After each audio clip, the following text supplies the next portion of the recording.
These days, with too many activities happening around, the kind of situations our own karma throws at us, it becomes very important to look inward and draw the power of our soul that we are all born with. It is the satsang that takes us towards our inner self and makes us whole and complete. Satsang makes us understand and overcome our shortcomings on one side and highlights our core strength on the other side. In this satsang, Shri Shri Nimishananda Guruji talks about the two important aspects that determine the quality of our life, that is, our mind and our heart.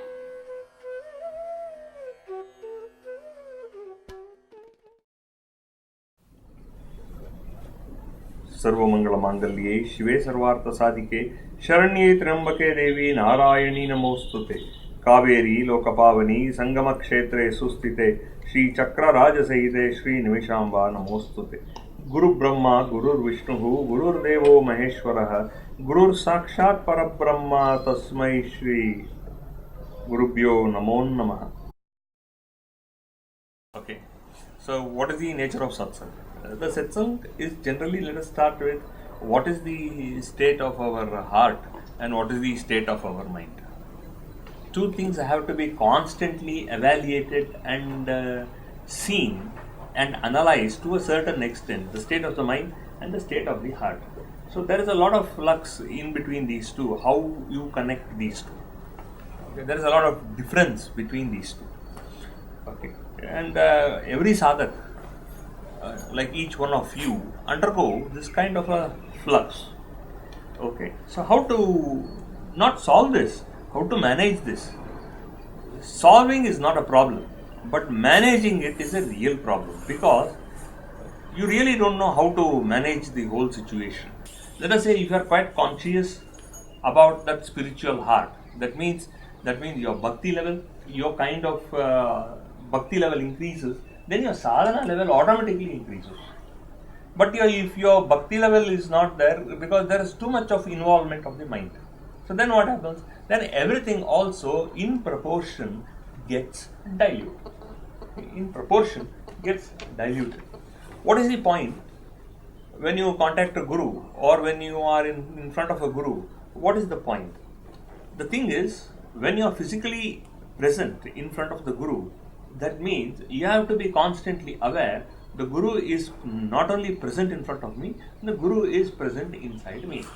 That is how a guru takes, because his guru may not be physically seen all the time, will not be, that is, my guru will not be seen physically all the time, but I should not forget the presence of my guru each and every time. Not only that, to see to it that I am constantly bombarding with that wonderful feeling that my guru is inside me.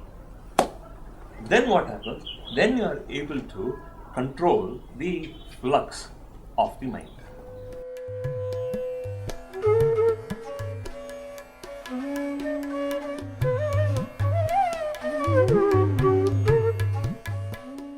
Flux. A flux means a constant evaluation which goes up about the feelings in your heart and goes down in the feelings of your heart. So this movement is called as a flux. Okay, which is not consistent, which is not constant. At the same time, it is creating a kind of a turmoil, just like a sine wave. Like in a sine wave, it goes up and goes down. Like for example, we say what you call the general electricity. Okay, if it is not in an alternator, that means if you have a direct current, then there is no sine wave. But if it is through the current or normally the power source, then there is a constant up and down. So likewise, the mind should not be constantly swinging between the ups and downs or the vagaries of that life. So how do you do that? The first and the foremost thing you should keep it in mind is that my guru is inside me. I might have forsaken my guru for a temporarily for something, but my guru is always inside me. Just because wherever on earth you go, that doesn't mean you don't have oxygen. Where there are mountains, then the oxygen level may come down. but doesn't mean very clearly that oxygen is absolutely lacking there. So likewise, in the whole of the earth, like oxygen is always there, depending upon the different levels, likewise, you should always constantly monitor and maintain that my Guru is inside me.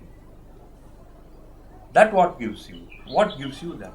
That means you are avoiding the flux totally. You are avoiding the inconsistencies totally.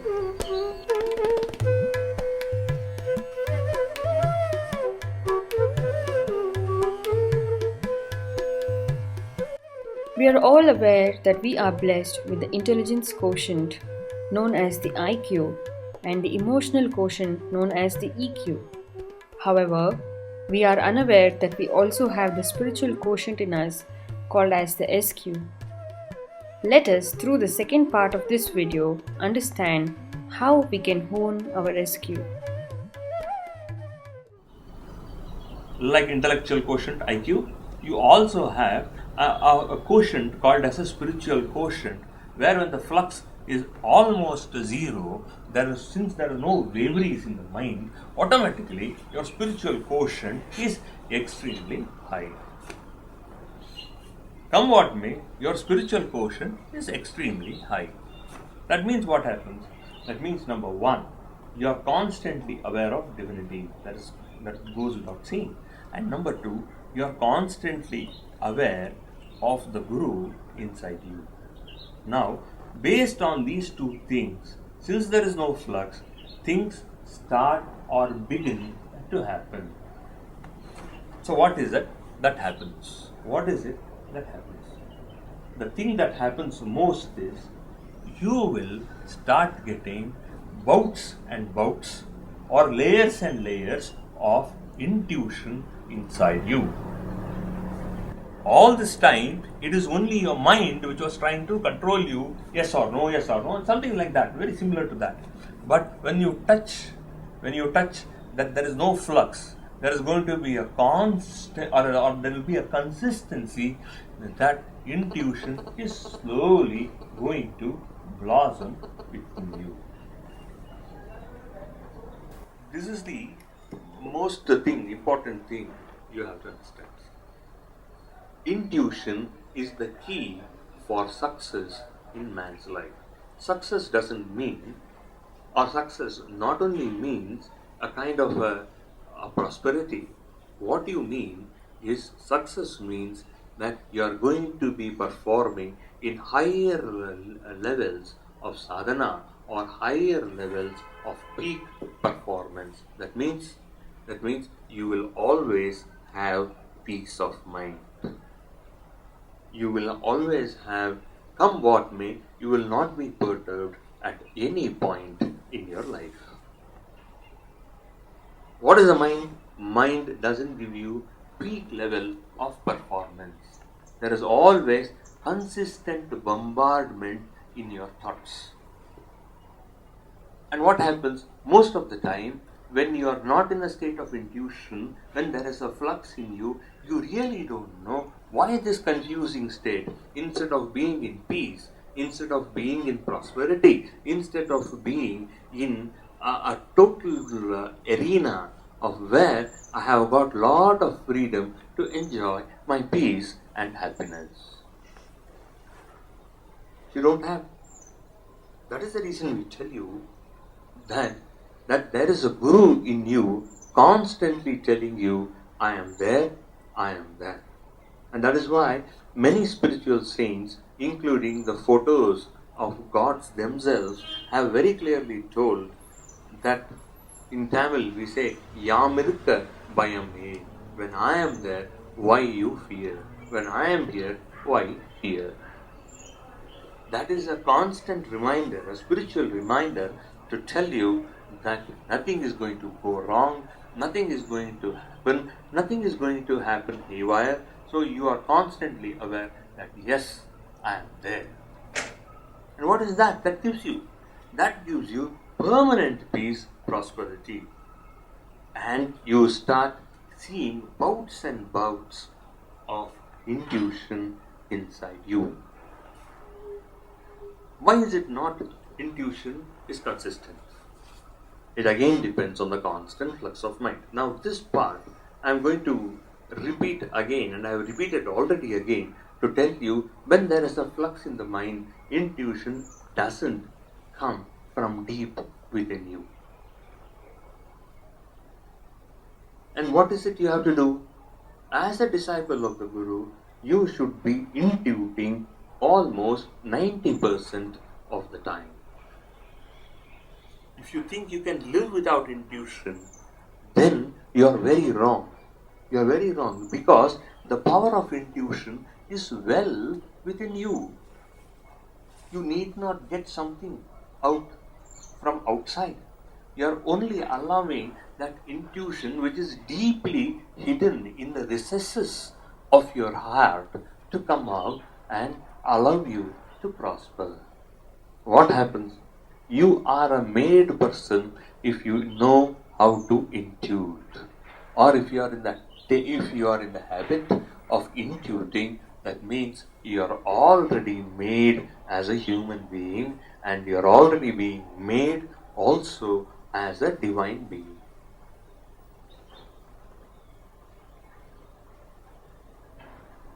As a divine being. What else do you have? That means you are in the process of becoming a self-realized soul. Each one of you have the intuiting power to become self-realized. And that is why all of you have gathered today to understand, yes, you should not forget that you are in here for self-realization. Forget for prosperity, forget for so many things, but you are high above all these things. It is just only the future or the prosperity is there only in a base level. You are already high above the base level. You are much higher than that. Understand that as a primarily as a sadhana, automatically these things the Guru grants you. The Guru tells you so much of sadhana, and so much of sadhana you have done. So there is, you still feel I am not even prosperous, is only a stupid thing, or a stupid thing in the mind which keeps you telling I have to earn for prosperity. You need not earn. Earning comes to you directly. This is rule number 3. You wish, it is yours. And that prosperity is the gift of God. That is rule number 3. What is the second gift?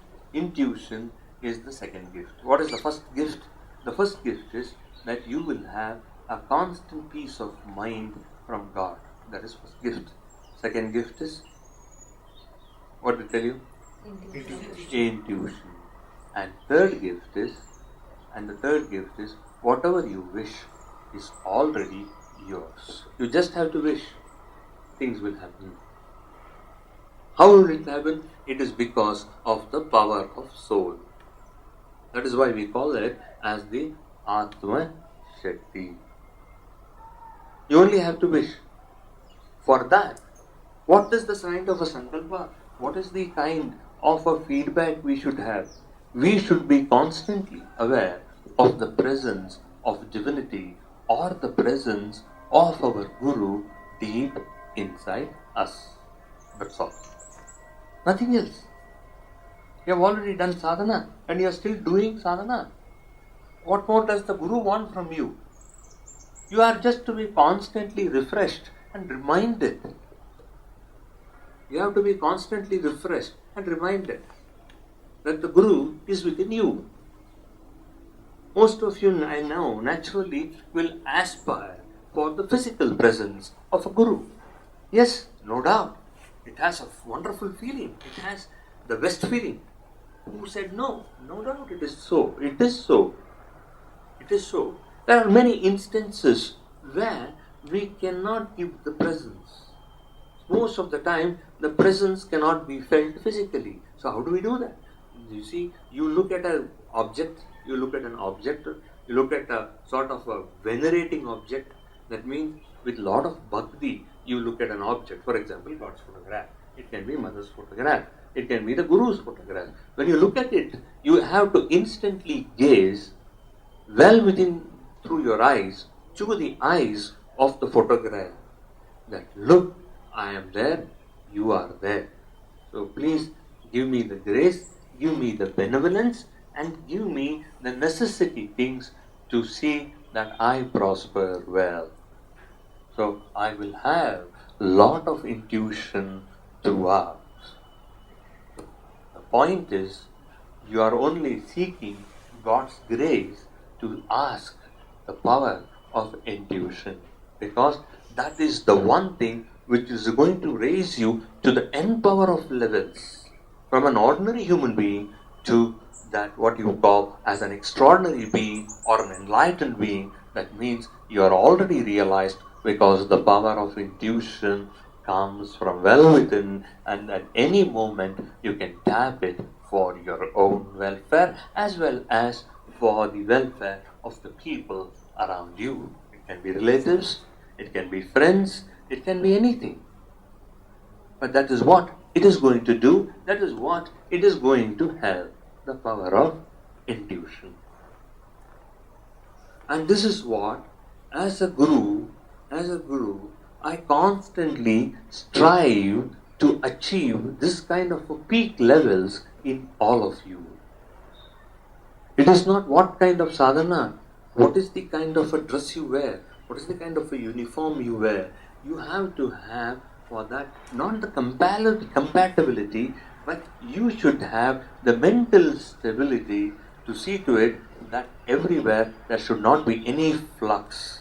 It should be consistent, constant, it should be completely aware that this consistency is going to bring out that kind of an intuition inside me. So that is why whenever you are not in front of me, at least 15 minutes in the day, or 15 minutes in the afternoon, or 15 minutes in the evening, and that is what you are supposed to do. And that is the reason also right now we have brought out the Laya Yoga, because Laya Yoga is the dissolution of everything past in you.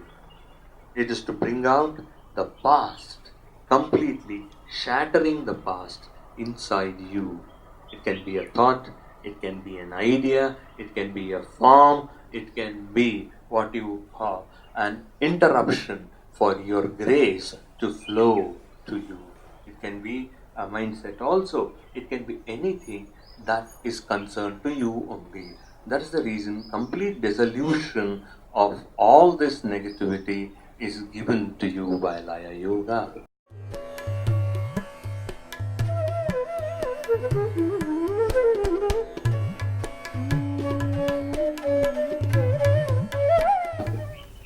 Likewise, we have been following completely Guru Gita throughout. That means to say, you are not going to be bogged down because of the Guru principle. Guru principle will never allow you to get bogged down in the nitty-gritties of life.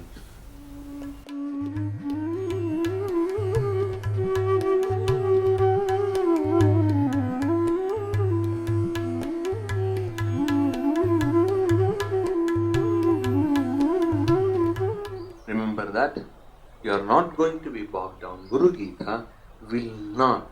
It's not like a swamp. It is not like quicksand, which completely sucks you and takes you down step by step into oblivion. No. Guru Gita is there to lift you up from the abysmal depth to the cockles, or what you call the innermost recesses of your heart. This should never be forgotten, all of you. Guru Gita is there to lift each one of us up.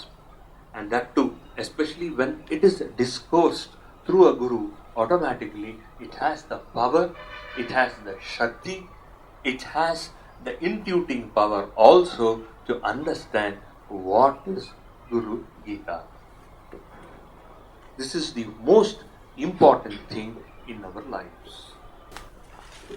The jnana or the wisdom inside a guru allows spiritual truths to blossom. That is what Shankaracharya did. When he spoke, when Buddha spoke, when Buddha walked, there was a lotus flower which blossomed at his foot. Likewise, it means what? That means every point you are blossoming under the Guru's grace. Lot of truth, the sublime truths, as well as the physical truth, as well as the external truth, is being constantly churned, is constantly kept up, is constantly planted in the garden of your heart. So there is a flower always blooming consistently in the garden of your heart. So what does it remove? It says it not only gives a spiritual culture, it doesn't even give a spiritual acumen, it gives you total grace so that all these flowers inside the heart can be controlled by you yourself, so that you can pluck it from your heart and through a sense of wisdom or through a Vedanta or through the word of wisdom, you can offer it as a saying to your own friends, to your own kith and kin of your community.